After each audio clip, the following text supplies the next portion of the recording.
कीम साहब, हाँ। ये जाहिद फरीद साहब का कमेंट आया, वो पूछ रहे हैं गाल ब्लेडर के स्टोन के मतलब कोई दवाई बता दें।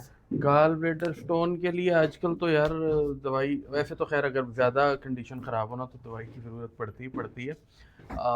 या दूसरी सूरत में ये भी होता है कि अगर बिल्कुल आपका पित्ता फटने के करीब हुआ हो तो फिर सम टाइम मेरी राय ये होती है कि रिस्क ना लिया जाए, उसका ऑपरेट करा लिया जाए, लेकिन ये डिपेंड करता है कि उसकी कंडीशन क्या है। अगर दर्द काबिल बर्दाश्त है तो बिल्कुल इलाज करें, काबिल बर्दाश्त नहीं हो रहा और तकलीफ़ भी शदीद है और साइज़ भी उसका बहुत ज़्यादा हो गया, फिर ऑपरेट करवा लें। बाकी ये है कि इस मौसम में ये सिट्रस फ्रूट हैं, मौसमी, किन्नू, माल्टा, ये सारी चीज़ें खाई जा सकती हैं, ये बड़ी अच्छी हैं।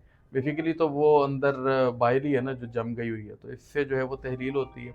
और इसके अलावा बाकी दवाइयों में जो अक्सीर हिसात है, उससे वैसे वो गुर्दे की पथरी में भी यूज़ होती है, लेकिन पित्ते की पथरी में भी यूज़ होती है। संगपाश हैं, ये भी इस्तेमाल होती है। दमसाज़ हमारी दवाइयों में, ये भी मेरे रेगुलर इस्तेमाल में रहती है पित्ते की पथरी के लिए।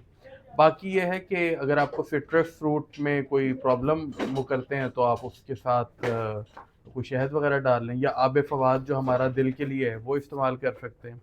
तो नहीं तो खाली अगर मतलब इस मौसम में चूँकि मौसमियाँ किन्नू वाफर हैं, मेरा तो मशवरा है अगर स्टार्टिंग है, तो आप उसके ऊपर ज़ोर रखें। अपने बाकी गले-शले की कैफ़ियत देख लें, तो अल्लाह करेगा उससे बेहतर हो जाएगा इंशा